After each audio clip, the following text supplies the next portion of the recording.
गणेश पुराण ये नहीं कहती कि तुम बहुत बड़े गणेश जी बिठाओ।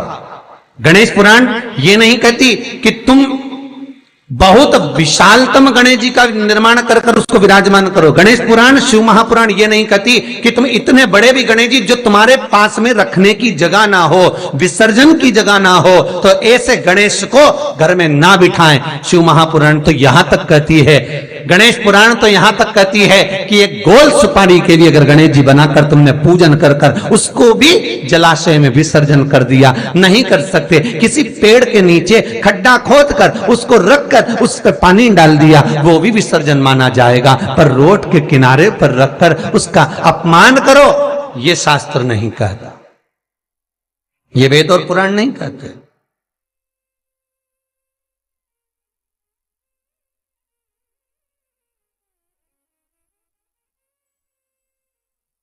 कहीं भगवान गणेश जी को मोटरसाइकिल पर बिठा रहे हो, कहीं भगवान गणेश जी को ऑटो पर बिठा रहे हो। उनकी मूर्ति बनाने वाला मूर्ति बनाता है तो कहीं ऑटो पर बना रहा है, कहीं मोटरसाइकिल पर बना रहा है, कहीं भगवान गणेश जी बुलेट चला रहे हैं। यह भगवान का अपमान है, यह भगवान का अपमान। अरे कितनी विशेष बात, कितनी विशेष बात शिव महापुराण के कौमार खंड में लिख दी श्री वेदव्यास जी ने। शिव महापुराण के कौमार खंड में श्री वेदव्यास जी लिखते हैं, वेदव्यास जी वर्णन करते हैं कि जिसके घर में भगवान गणेश की नृत्य की मूर्ति लगी रहती है, उस घर में जितने भी परिवार के लोग रहते हैं वो कहीं ना कहीं 24 घंटे काम में लगे रहते हैं, पर उनको शांति रत्ती भर की नहीं मिलती है। यहां तक का व्याख्यान शिव महापुराण करती है महाराज।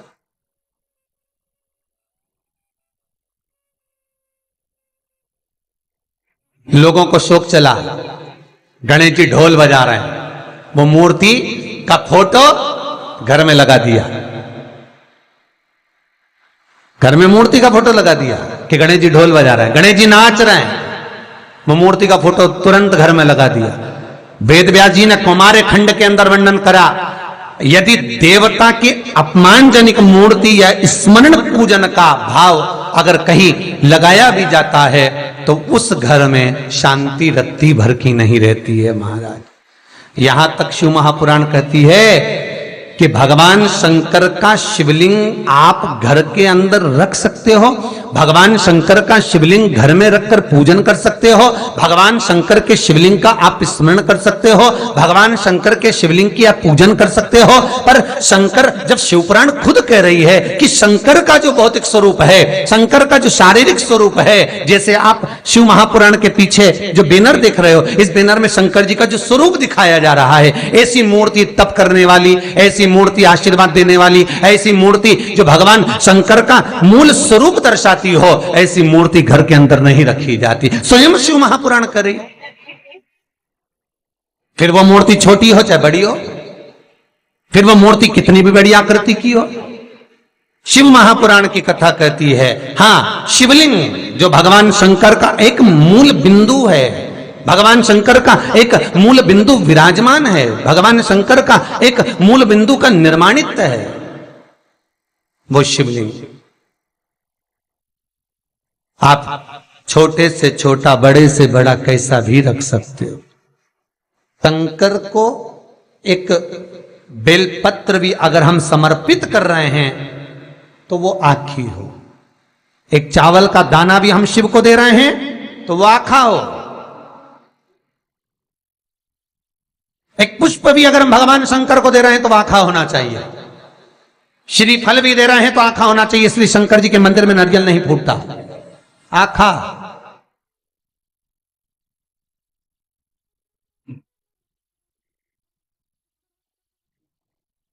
समर्पण भी हो तो पूर्ण हो, आखा, आधा नहीं। कुएं के पास की सफेद दुर्वा, कुएं के पास की सफेद दुर्वा, यदि 41 दुर्वा प्रत्येक बुधवार को गांठ लगाकर गणेश जी को समर्पित कर कर वापिस उठाकर उस दुर्वा को खाली पेट, आपके घर में भी गणेश जी होंगे, उनको समर्पित करो। खाली पेट इस दुर्वा को केवल चबा चबा कर खा लो और आधे घंटे बाद पानी को पी लो। बुधवार की बुधवार 5 बुधवार करना, गणेश जी को चढ़ाना। सफेद दुर्वा को गणेश जी को समर्पित कर कर चबा चबा कर खाना। उदर की प्रॉब्लम, जो भी मसा आदि की प्रॉब्लम होती है, उदर से जुड़ी हुई होती है, जिस चीज से जुड़ी होगी, पेट की जितनी प्रॉब्लम होगी, आपको जितनी भी प्रॉब्लम होगी, वो सारी 5 बुधवार करना। 6ठे बुधवार को जरूरत ही नहीं पड़ेगी।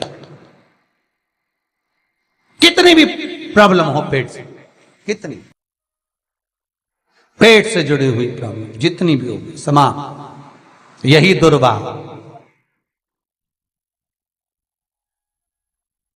शिव महापुराण की कथा कहती है, यदि पंचमी तिथि के दिन, चतुर्थी के दिन 7 गांठ वाली दुर्वा 21 ले लो और चतुर्थी के दिन गणेश जी को समर्पित कर दो। पंचमी तिथि को उस दुर्वा को उठाकर दूध में डाल दो और उस दुर्वा को दूध में डालकर उस दूध में उस दुर्वा को मल लो, और जिसके सफेद चमड़ी पड़ गई हो, चर्म रोग हो गया हो, उस दूध को उस दुर्वा के साथ, दूध नहीं भी हो तो पंचमी के दिन दुर्वा का लेपन शरीर पर कर लें। आधे घंटे तक करने पर पंचमी को प्रदोष काल में स्नान कर लें। महाराज, आपको चर्म रोग में आराम लग जाएगा, सफेद चमड़ी अपने असली रंग में आना प्रारंभ हो जाएगी। गणेश पुराण दुर्वा का मूल बता। महाराज, 21 दुर्वा के 108 बंडल बना लो। अगर एग्जाम में बैठ रहे हो, सरकारी परीक्षा में बैठ रहे हो, पास नहीं हो रहे, नौकरी नहीं लग रही, बहुत जगह इंटरव्यू दे दिया, 21 दुर्वा के 108 बंडल बनाओ, उसकी माला बनाओ और देवी के मंदिर में, माता जगदम्बा के मंदिर में, अर्थात जहां शंकर पार्वती पूर्ण परिवार विराजमान हो, ऐसे देवी के मंदिर में गणेश जी के गले में वो माला अर्पण करिया है, अपना नाम बोलकर और जिस एग्जाम में बैठ रहे हैं उसका भाव वर्णन कर कर महाराज। और वहीं से एक पुष्प लेकर अपने कमरे में जहां पढ़ते हो, कांच की प्लेट में उस फूल को रख दीजिए और दूसरे दिन एग्जाम के लिए चले जाइए। आपको उसका फल अवश्य मिलेगा, अवश्य मिलेगा। आप उसमें उत्तीर्ण होंगे, फल प्राप्त होगा। दुर्वा सुख का अनुभव करा देता, आनंद का अनुभव। महाराज, भगवान के मंदिर में पहुंचकर ये 5 दर्शन मनुष्य नित्य करता है। पहला, भगवान के चरणों का। दूसरा, भगवान के नाभि कोश का। तीसरा, भगवान के वक्षस्थल का। चौथा, भगवान की शिखा का।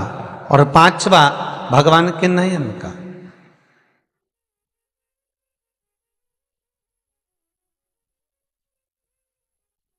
सबसे पहला दर्शन जब हम भगवान के मंदिर में पहुंचकर जाकर करें तो वो भगवान के चरण होना चाहिए।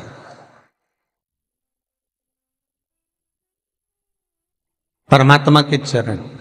भगवान शंकर की जो 5 पुत्रियां हैं, जया, विषहरा, सामरीवारी, दोतली और देव, भगवान शिव की जो 5 बेटियां हैं, रात्रि को सोने से पहले हाथ की अंजलि में जल लेकर जया, विषहरा, सामरीवारी, दोतली और देव, इन 5 कन्याओं का नाम लेकर आचमन कर कर जो रात्रि में विश्राम करते हैं, उनको रात भर नींद चकाचक आती है। तो उनको कोई चिंता न करने की जरूरत नहीं पड़ती, वो मस्त आनंद में सोते, गोली खाने की भी जरूरत नहीं पड़ती, उसको गोली भी नहीं खाती। अरे भैया, गरुड़ पुराण में एक लाइन आती है, बड़ी सुंदर है, गरुड़ पुराण का 3रा अंश, उसमें यहां तक लिखा है, किसी डॉक्टर को जाकर आप दिखा रहे हो, वो इंजेक्शन लिख रहा है या इंजेक्शन लगा रहा है, उसमें भी आपका कर्म का भाग है, उसमें भी कर्म का भाग है। पूरा शहर छोड़कर इंदौर दिखाने जा रहे हो, पूरा शहर छोड़कर भोपाल, दिल्ली, मुंबई, अपना गांव, अपना नगर छोड़कर वहां के डॉक्टर के पास जा रहे हो, उस हॉस्पिटल में जा रहे हो। क्यों? पुराना है, चुकाना है, वहां तक लेकर जाएंगे, तुमको चुकाना पड़ेगा। मां जगत जननी जगदंबा पार्वती कर रही है, पूर्व निश्चित है, पूर्व निश्चित। किस गांव में, किस नगर में, किस मोहल्ले में, किस जगह पर आपका जन्म हो रहा है और कहां जाकर आपको कमाना है, कहां जाकर आपको खाना है, कहां जाकर परिवार के साथ में रहना है, किस भूमि पर आपको भोग भोगना है, किस भूमि पर जाकर तुम्हारे प्राण छूटेंगे, यह तक निश्चित है। मृत्यु वहां तक ले जाएगी, जन्म के बाद वो वहां तक भूमि ले जाएगी। कोई कोई तो इंडिया में पैदा हुआ, विदेश में रह रहा है। भारत की भूमि पर रहने के बाद में विदेश में रह रहे हो, विदेश में कमा रहे हो, विदेश में खा रहे हो, वहां रह रहे हो, और कई विदेशी आकर यहां रह रहे हैं। क्यों? क्योंकि वहां का लिखा है अन्नदाना पानी, निश्चित है वहां मिलेगा।